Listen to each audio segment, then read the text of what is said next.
नमस्कार।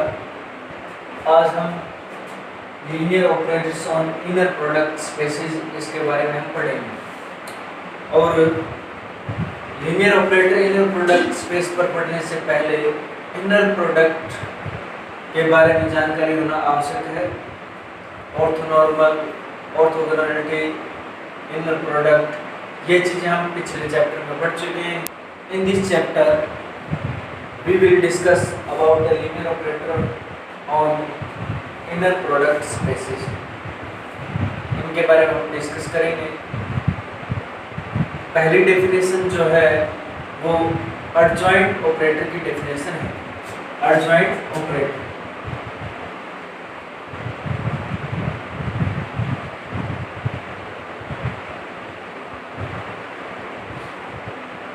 Late T be linear. अब यहाँ पर एक चीज की जानकारी और होना जरूरी है कि हम बार बार ये कहते हैं let T be linear transformation from U to B. अगर ये डोमेन और को डोमेन बराबर है तो टी को लीनियर ट्रांसफॉर्मेशन कहने की जरूरत नहीं है, हम टी को लीनियर ऑपरेटर कह सकते हैं। Let T be linear operator, हम लीनियर ट्रांसफॉर्मेशन की बजाय हम लीनियर ऑपरेटर इस चैप्टर में कहेंगे। Let T be a linear transformation from V to B. Then a unique transformation, unique linear operator T star such that T U V, this is equal to U T star V। ऐसा जो linear operator exist करता है तो उस linear operator को हम adjoint operator कहते हैं। ठीक है। नेक्स्ट डेफिनेशन है इनवेरिएंट सबस्पेसेस की। अब इनवेरिएंट सबस्पेस क्या होता है? मान लीजिए कोई भी लीनियर ऑपरेटर है T from V to B, एक लीनियर ऑपरेटर है vector space V to B, inner product space V to B, then and let W is a subspace of V। ये सबस्पेस है V का। Then if U belongs to W implies TU belongs to W। अगर W के प्रत्येक element की जो image है, प्रत्येक वेक्टर की जो इमेज है वो W में ही अगर लाई करती है तब हम कहते हैं W is invariant under linear operator T। A के अंडर वो इनवेरिएंट है, यानी उसकी जो किसी भी वेक्टर की जो इमेज है वो W से बाहर नहीं हो सकती। We say that W is invariant under T। Next definition है सेल्फ एडजॉइंट ऑपरेटर। अब सेल्फ एडजॉइंट ऑपरेटर क्या होता है? सिंपल सी बात ये है भी अगर T स्टार T के equal then we say that T is self adjoint operator। अगर हम उसको एक लाइन में लिखना चाहें let T be a linear operator from V to B, then T is said to be self adjoint operator if T U V is equal to U T V for all U V belongs to V। तो हम T को self adjoint operator कहेंगे। If यहाँ पर कुछ definition और निकल के आती है, if T star is equal to T, और जो वेक्टर स्पेस है, क्योंकि यहाँ पर जब हम इनर प्रोडक्ट स्पेस में बात करते हैं vector space generally complex field होता है या फिर रियल फील्ड होता है। If T star is equal to T और जो फील्ड हमारे पास रियल है तब हम T को सिमेट्रिक कहते हैं, symmetric operator. If T star is equal to minus T then this is said to be symmetric operator. अगर ये कॉम्प्लेक्स फील्ड है और T star is equal to T तो इसको हम हर्मिशन ऑपरेटर कहते हैं, और अगर T star is equal to minus T है तब इसको हम सिक्योर हर्मिशन ऑपरेटर कहते हैं। कुछ इंपॉर्टेंट डेफिनेशंस के बारे में हम पढ़ते हैं। First definition normal operator. Normal operator क्या होता है? Let T be a linear operator on a vector space V. Vector space V पर T लीनियर ऑपरेटर है if T star is equal to T star T, then T is said to be linear operator. T linear operator होगा, यानी कि अगर T star is equal to T star T तो हम T को linear operator normal operator कहेंगे. Next positive operator. If T is a linear operator on V, vector space V, then T is said to be positive operator if T is self-adjoint, that is T star is equal to T and U is greater than or equal to 0 for all U belongs to V. यानी TU और U की जो inner product है वो greater than और equal to 0 हो, T self adjoint operator होना चाहिए, तब हम T को पॉजिटिव ऑपरेटर कहेंगे. Next strictly positive operator. Strictly positive में यहाँ पर एक डिफरेंस ये आता है, T सेल्फ एडजॉइंट ऑपरेटर तो होना ही चाहिए और साथ में क्या होना चाहिए, T U और U की जो इनर प्रोडक्ट है this is strictly greater than और equal to 0 for all U belongs to V, तब हम T को स्ट्रिक्टली पॉजिटिव ऑपरेटर कहेंगे. Next definition, let T be a linear transformation from V to U. T एक linear transformation है from inner product space V to inner product space U. Then if TU का जो norm है अगर वो U के norm के equal है then we will say that linear transformation preserve norms. ये नॉर्म को preserve करती है, यानी U और TU के नॉर्म में कोई भी डिफरेंस नहीं होता, यानी नॉर्म preserve रहता है यहाँ पर. Second, if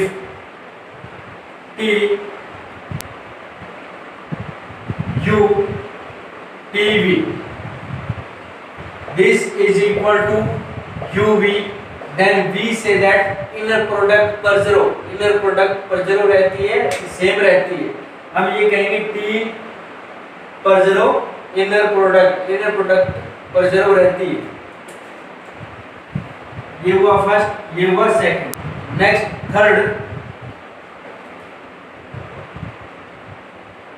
if T U minus V का जो नॉर्म है this is equal to TU minus TV, then we say that T is isometric. T क्या होगी, isometric for all U V belongs to V. T को हम isometric कहेंगे. Next, inner product space isomorphism. Let T be a linear transformation from V to U, then we say that T is inner product space isomorphism if T is invertible, that is T is 1 1 and on 2. Second, T preserve inner product, that is TU TV, this is equal to UV for all UV belongs to V. Next, यही operator unitary operator कहलाएगा. मान लो T linear operator from V to U. अब मान लो अगर यहाँ पर V और U बराबर है और वो कॉम्प्लेक्स नंबर के इक्वल है, यानी T is a linear operator from complex field to complex field या वेक्टर स्पेस, और इन दोनों कंडीशन को सेटिस्फाई करता हो तो हम T को यूनिटरी ऑपरेटर कहेंगे. और अगर t from real to real है, real to real, vector space real to vector space real, और इन दोनों कंडीशन को सेटिस्फाई कर रहा हो, तब हम इसको ऑर्थोगोनल ऑपरेटर कहेंगे। T is said to be orthogonal operator। तो ये कुछ डेफिनेशन थी। नेक्स्ट डेफिनेशन आइगन वैल्यू और आइगन वेक्टर की। लेट T be linear operator from V to B, ये लीनियर ऑपरेटर है। Then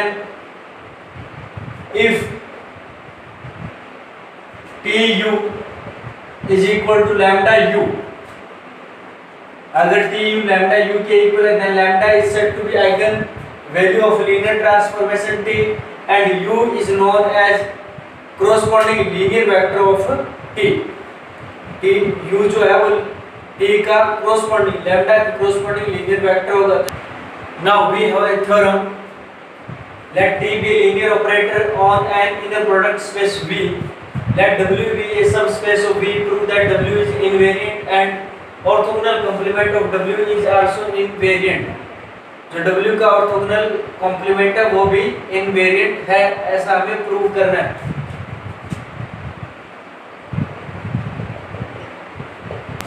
Let W belongs to W, then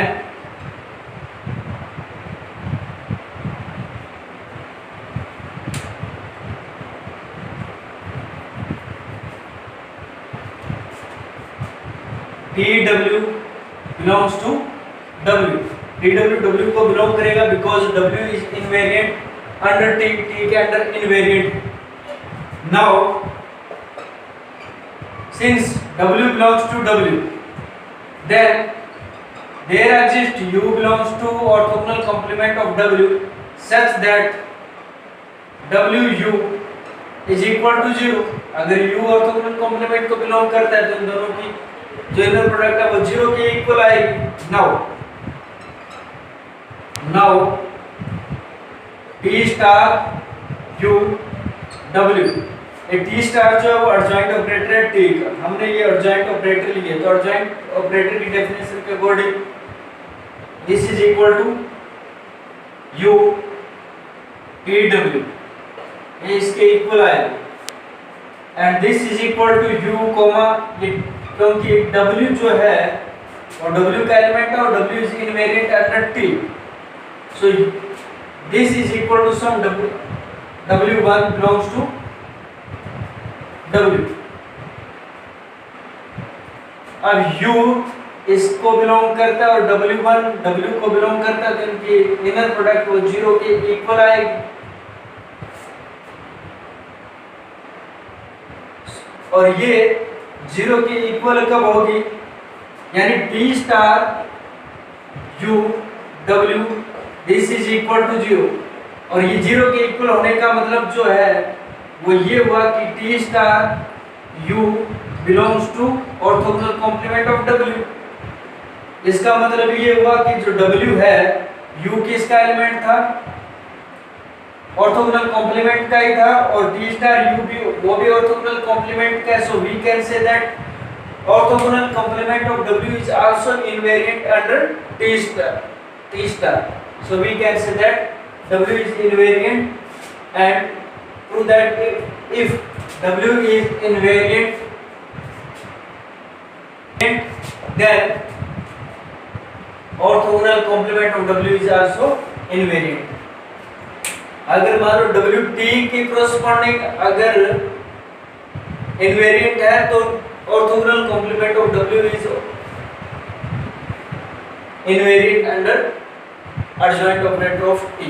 Now we have a theorem, let T be linear operator on a unitary space, prove that T is equal to 0 if and only if T alpha और alpha की जो inner product है वो 0 के equal of for all alpha belongs to V। Prove करते हैं इसको।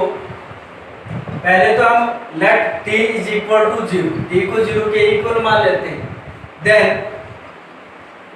T alpha is equal to 0 for all alpha belongs to V। Then अगर टी अल्फा 0 है तो टी अल्फा और अल्फा की जो इनर प्रोडक्ट है वो तो 0 के इक्वल होने ही। So when t is equal to 0 then T alpha और अल्फा की जो इनर प्रोडक्ट है वो 0 के इक्वल होगी। कन्वर्स में ये गिवन है हमें और हमें प्रूव करना है t 0 के इक्वल है, हमें ऐसा प्रूव करना है।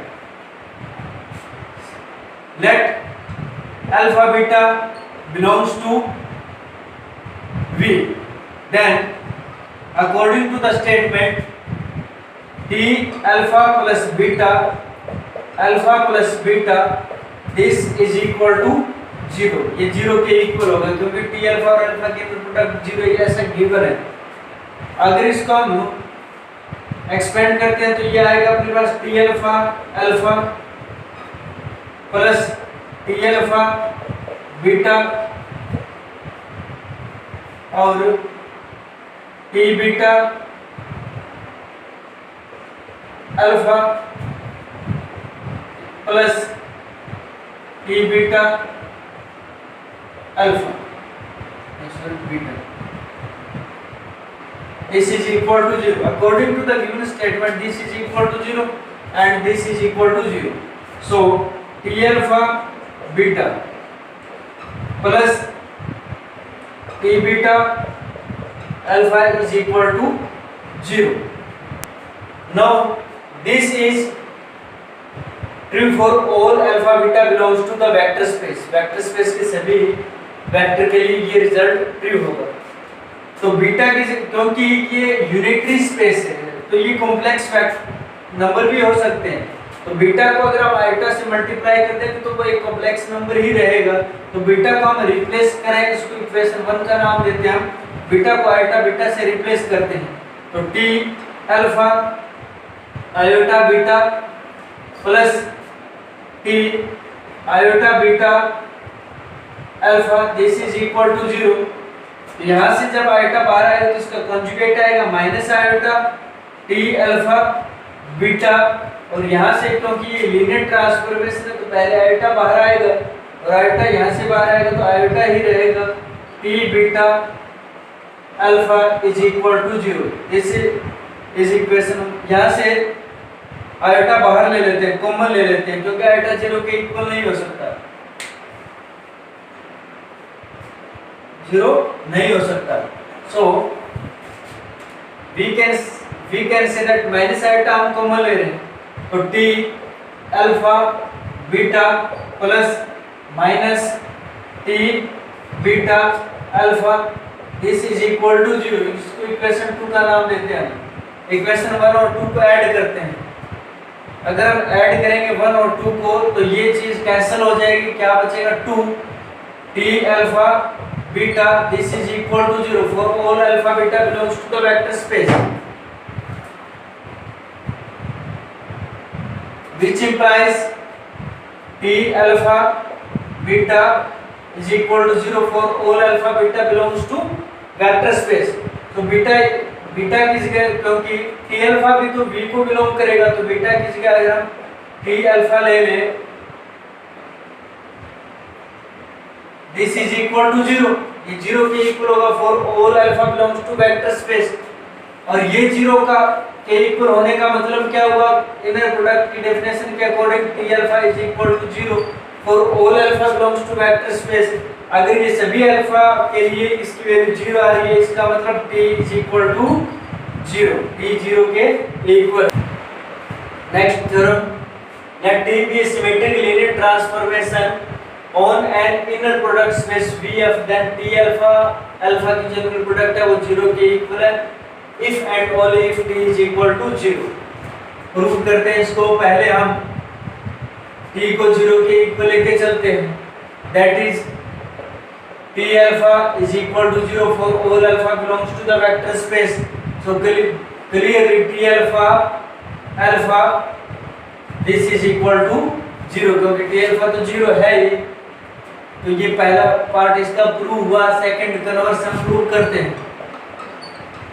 कन्वर्स में गिवन हमें ये है, जैसे पिछली थ्योरम में भी हमें ये गिवन था, हम ये लेके चलेंगे कि T alpha plus beta alpha plus beta this is equal to 0 ऐसा लेके चलेंगे, लेकिन ये चीज यहाँ पर ध्यान में रखने योग्य है क्योंकि टी सिमेट्रिक लीनियर ट्रांसफॉर्मेशन है, इसका मतलब अल्फा और बीटा ये रियल नंबर ही है, these are real numbers.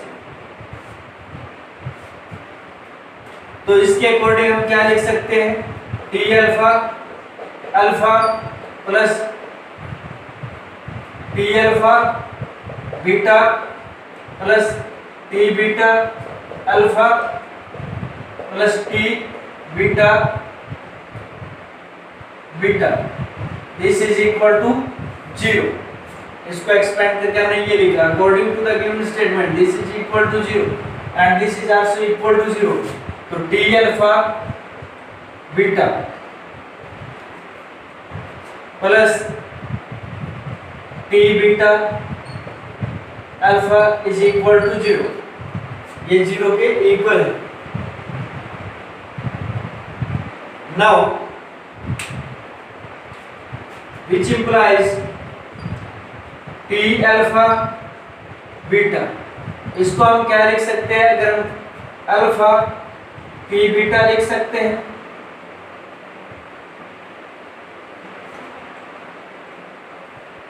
this can be written, इसका कॉन्जुगेट ले लें, this is equal to 0। अब क्योंकि T क्या है हमारे पास,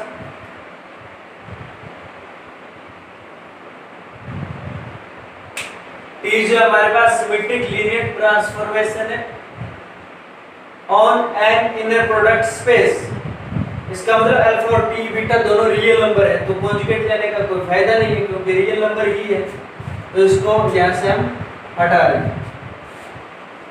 तो टी अल्फा बीटा प्लस, और इसको हम ऐसे लिख सकते हैं ना, T star alpha beta is equal to 0, linear adjoint operator की फॉर्म में ऐसा लिख दे, अगर हम यहाँ इसको देख ही सकते हैं। अब क्योंकि टी क्या है, सिमेट्रिक ऑपरेटर है, तो टी स्टार किसके क्या लिखा जा सकता है,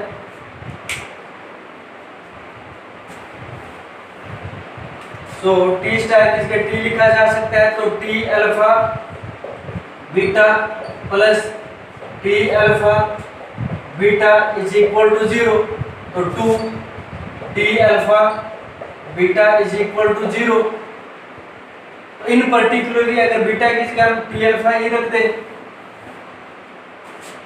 2 तो 0 हो नहीं सकता, तो यहाँ से T alpha is equal to 0 particular, क्योंकि बीटा भी तो v का वेक्टर है और टी अल्फा भी तो v का ही वेक्टर है, तो बीटा की जगह हमने टी अल्फा लिख दिया, तो फॉर ऑल अल्फा ये रिजल्ट होल्ड होगा, और इसका मतलब T alpha is equal to 0 for all alpha belongs to vector space.